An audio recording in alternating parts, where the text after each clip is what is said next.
Good morning. Hope everybody had a wonderful evening.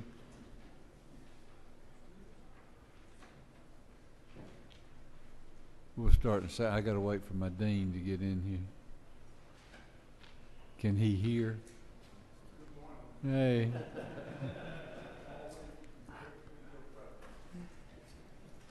I'm gonna ask Mr. Coomer if he'll open us in prayer.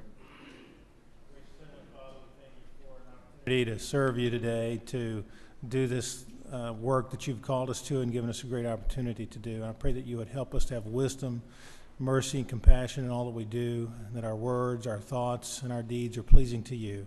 In Christ's name I pray. Amen. Amen. Okay.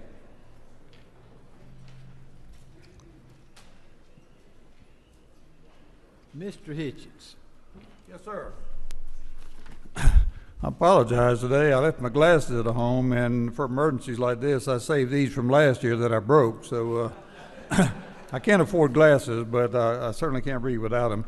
My bill is modified open rule, last one down, House Bill 703. This is a pretty extensive bill. We spent about an hour on it in committee yesterday. It passed out unanimously. And I was asked to carry this. I hadn't done the work, but I initiated this program when I was the Commissioner of Public Safety back in 2005. And what it deals with is critical incident psychology management. And in the public safety arena, PSTD is alive and well. We have people all the time that suffer from the things that they see day in and day out. We had 4 suicides that I dealt with during my time in the department. 3 of them were actually successful. One fellow shot himself in the head and survived for years before he died. Unbeknown to me was probably how much alcoholism and drug abuse that got involved for people that were trying to block out the pain. And we started this program I went to a conference over in South Carolina where they were doing it. We were the first state in the country to be certified. It is expanded now. Not only are they doing it in the Department of Public Safety, all state agencies are doing it.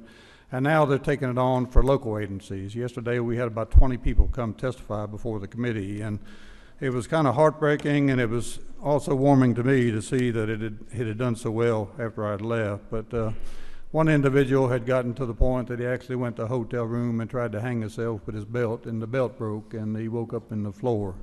So this has been very successful in those who had intervention.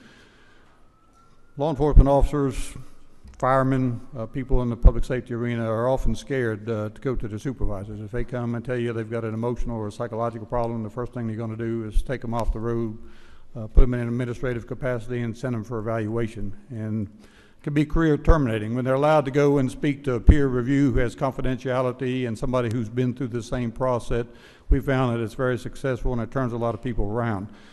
When I saw about 20 people come through yesterday and talk about how they become alcoholics and lived off the bottle and gotten divorced and separated from their families, and they got into this program and it resurrected them, and I was very proud. So that's essentially the bill in short order. I appreciate any consideration.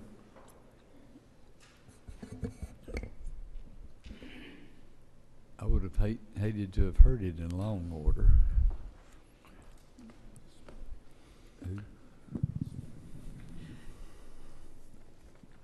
Ms. Smith. Good morning, Mr. Chairman. We have just not been able to find this legislation in our books over here. We might be the only ones, but it helps to glance through the bill to have knowledge of it. Thank you, sir. It was a late afternoon bill.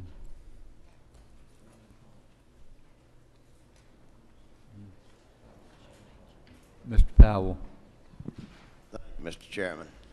The gentleman in the well, is it not true that some of the best money that the taxpayer of this state pays is for those public safety and all of the emergency workers in this state that do suffer from these traumatic post-traumatic stress disorder, and this is a small price to pay for guidance? It is a small price to pay. I just know from my perspective how much it costs to send a candidate when we do all the evaluation. You know, when they come into us, they're very healthy. One of the first things they have to do is take a psychological evaluation. They have to go see a psychologist. They have to take an examination. And very certainly, we're looking for people with certain personality characteristics that we don't want in law enforcement. So they come to us whole. We spend probably a couple $100,000, send them to school for 7 months and equipping them, and then we use them for 2 or 3 years, and they do something that gets them in trouble, we get sued about, or they leave the agency and we lose that money and start over again with somebody else. So not only is something that has its human form of negativism, but it also, I think, is financially a struggle for the taxpayers to keep up.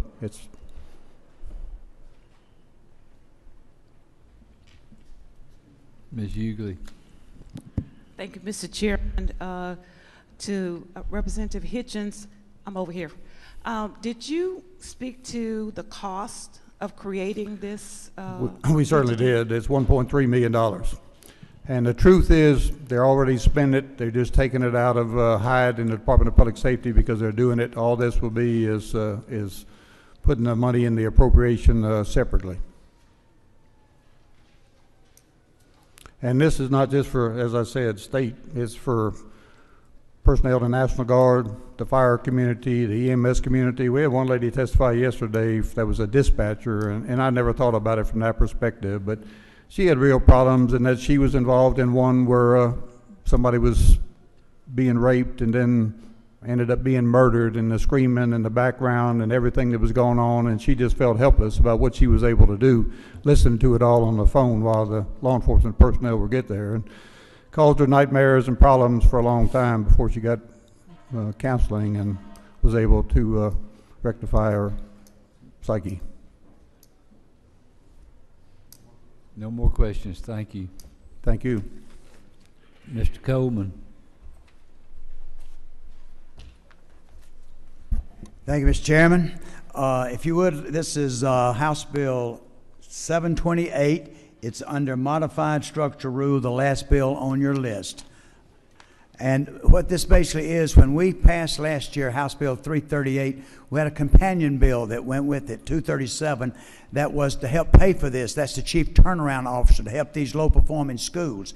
And the money for that, we had placed this in there where we could give a tax credit to people who would contribute to a $15 million fund that we wanted to use to help these low-performing schools. And we sent it over to the Senate. The Senate took care. They lowered it to $5 million, which I can live with. We need the more, but they put a sunset on it of 3 years.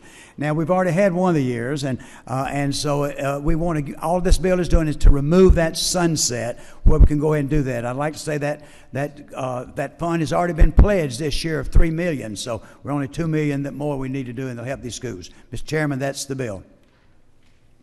Any questions? No questions. Thank you.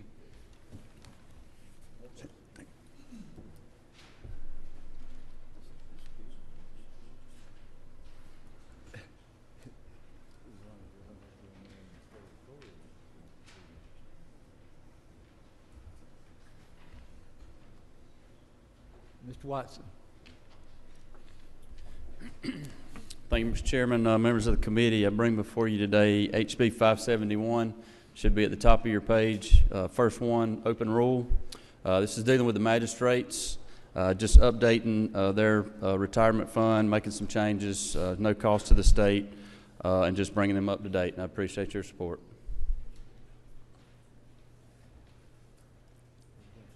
Mr. Watson's been about 4 times, and we hadn't had any questions yet, so y'all want him to come back, or I don't know, okay. I would greatly appreciate it. Since he blew it the first time, he's got to come back 2 more at least. Okay, thank you. Thank you, Mr. Chairman. Mr. Wilkerson. Thank you, Mr. Chairman. Members of the committee, I bring to you the second bill on modified open rule right above 683 behind 493, HB 666. This is the bill that I've brought before, and I think I've addressed the representative's question, and Chairman Willard said that he did not need to amend it, but I would take any questions regarding the license plate frame bill and ask for your favorable consideration. No questions, thank you. Thank you. Mr. Belton. Thank you, Mr. Chairman. In the same vein as Chairman Hitchens, bring before you two different bills dealing with the military. It's a very sad fact that 22 veterans kill themselves every single day in America. And these two bills are helping modified open rule, HB 699 and 700.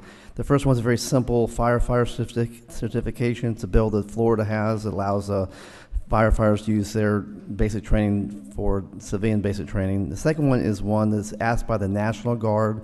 The governor has $1 million invested already into the budget for service cancelable loans to include graduate level programs. I appreciate your favorable consideration.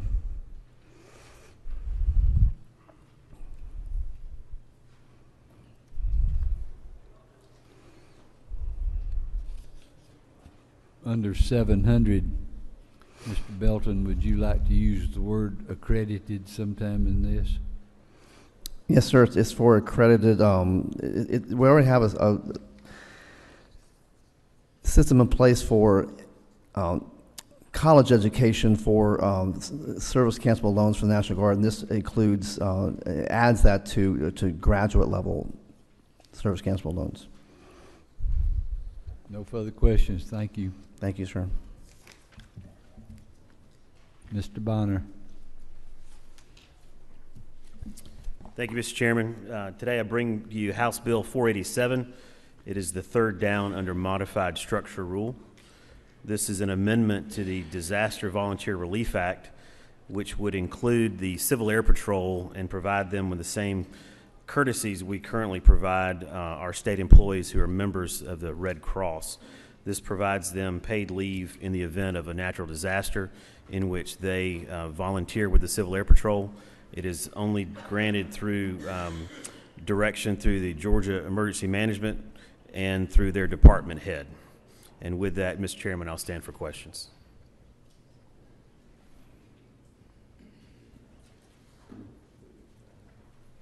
Mr. Williams. Thank you, Mr. Chairman. Question for clarification. This applies wherever they go, not just out of state, but just clear that No, up sir. for This me. only applies to two categories: a named disaster within the state of Georgia, and then a named disaster with a contiguous state in which we have a reciprocal agreement. So this does not allow a member of a Civil Air Patrol to volunteer for a disaster out in Wyoming per se, but only those that touch Georgia.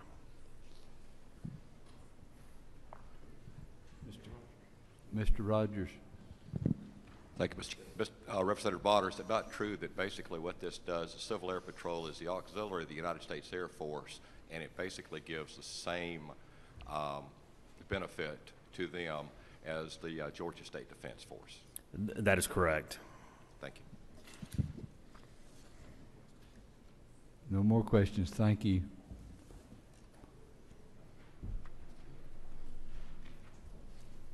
Mr. Hilton. Thank you, Mr. Chairman, members of the committee. I bring to you House Bill 756 at the bottom of your page under structured rule. This bill was brought to me by the mayor of Berkeley Lake, who has a fiscal year-end reporting period of December 31st. In our current statute, December 31st is when you're required to report the use of your SPLOST proceeds. So about half the cities in Georgia right now are not in compliance with how the statute reads. And so we're changing it to be 180 days post your fiscal year close to give, allow everyone to get into compliance.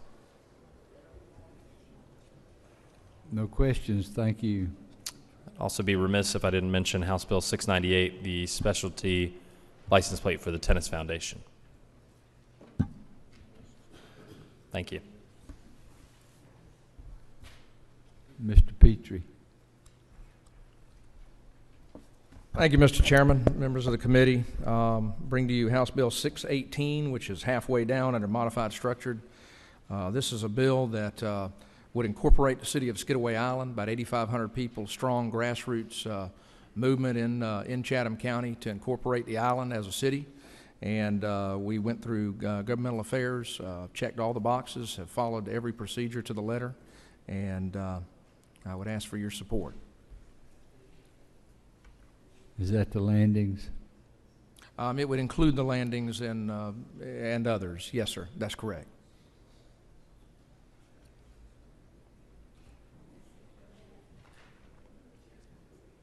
Is that community entirely gated?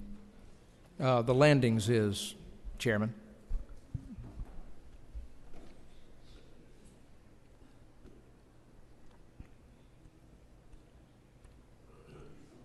No more questions. Thank you, sir. Mr. Jones. Thank you, Mr. Chairman. Good morning, members of the committee. I bring to you HB 626, fifth down on modified structured rule. It would call for the incorporation of Sharon Springs in the southern portion of Forsyth County. This city would be approximately 50,000. Any questions I'm happy to take, but one of the key distinctions within the bill that I'd like to note to the committee is that it would take 57.5% in order for this to pass. Where did that number come from? Mr. Chairman, the thought was we put together a study committee, 12 individuals appointed by 7 members of the Forsyth delegation and 5 members of the Board of Commissioners. Our feeling was if we're going to change government, we should do it with a mandate. We vacillated between 55 and 60, to be honest with you, sir, and we ended up compromising at 57.5. Our feeling is that large of a margin does present a mandate and truly gives self-determination and opportunity within Forsyth County.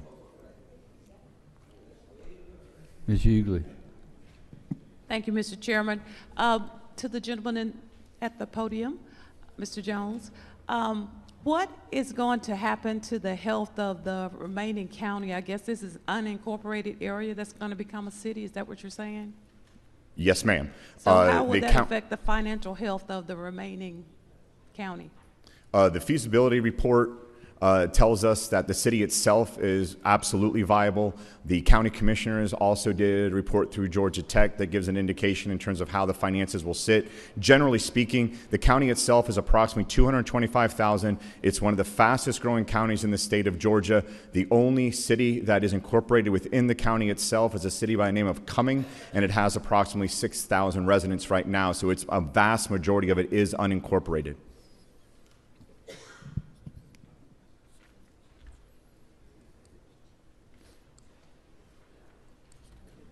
Mr. Coomer. Thank you, Mr. Chairman. Representative Jones, is this your first bill to present to the Rules Committee? It is, Mr. Coomer. I thought so. I have a question for you. I noticed that in the bill that was presented just before you, Representative Petrie also had a bill to incorporate a city, and his bill was 43 pages long. Your bill is 42 pages long. Can you tell me what you left out of your bill that was included in Mr. Petrie's bill? I appreciate the question, and I'll get back with you on that. So you can't answer my question? I cannot answer your question. Mr. Chairman, that causes me some concern, but I'll...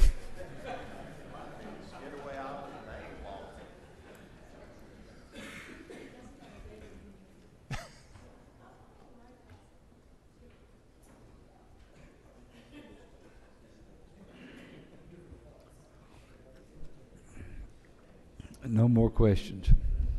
Thank you. Mr. Epps.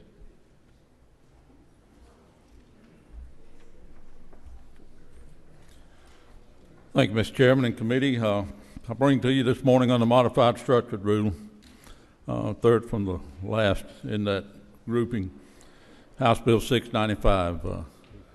Mr. Chairman, I'm not trying to be nagging or persistent in this in any way, but I just want to make sure I cover my bases. This is a license plate honoring the Georgia Forestry Foundation, in turn which calls attention to Georgia's working forest and what it provides for the citizens of this state and the industrial impact it has upon our state. The funds raised from this tag will be dispersed by the Georgia Forestry Foundation in their educational enhancement programs. Thank you, sir. No questions. Thank you.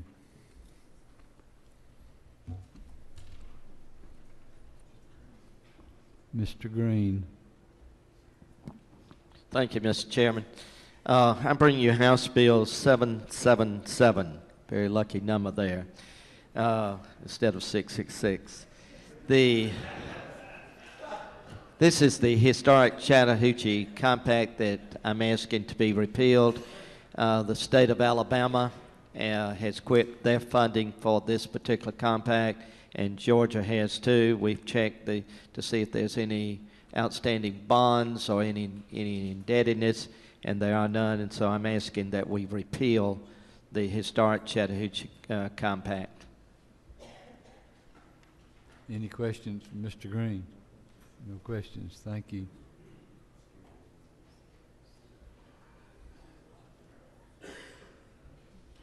Members, if you've got one you want to say anything about. Mr. Benton. Thank you, Mr. Chairman. I'd like to put my name beside House Bill 695. Ms. Hughley. Thank you, Mr. Chairman. I'd like to put my name beside the 3/6 bill for Mr. Wilkerson. Mr. Rogers. Thank you, Mr. Chairman. I'd like to place my name by Representative Bonner's bill, HB 487, and also Chairman Epps' bill, HB 695. Mr. A. Powell. Thank you, Mr. Chairman. I'd like to put my name beside House Bill 703 and 695. Ms. Smith. Thank you, Mr. Chairman. I'd like to put my name by House Bill 487. Thank you, sir.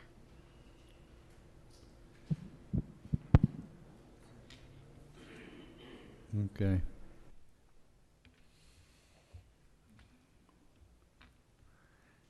All right, first thing on the agenda is we're going to set a supplemental calendar for today. Under modified open, HB 683, do I hear move? All those in favor signify by aye. Any opposed? All right, that's the supplemental calendar for today.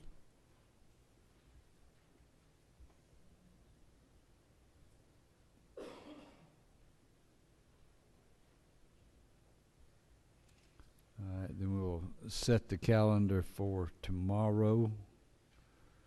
That'll be Wednesday, February the 7th. Under structured rule, HB 756. Move in a second. All those in favor signify by aye.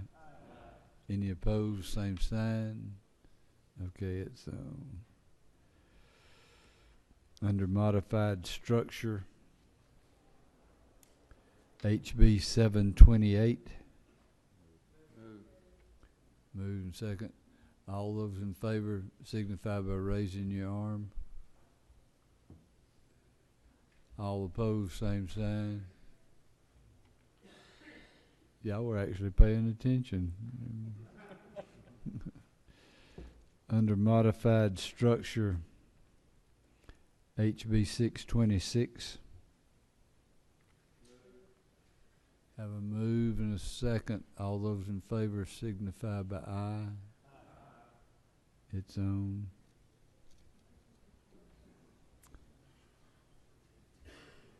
Under modified open, HB 700. Have a move, two moves, so that's the second, third. All those in favor signify by yes. Yes.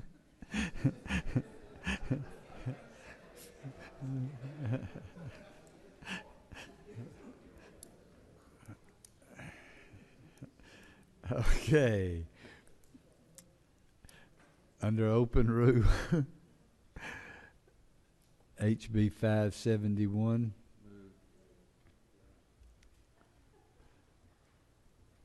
All those in favor signify by okay.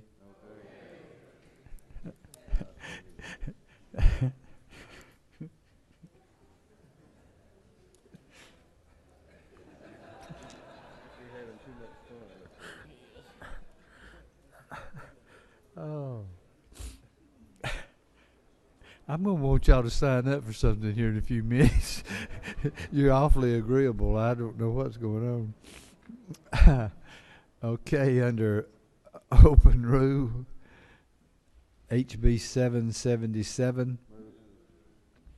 All those in favor signify by aye.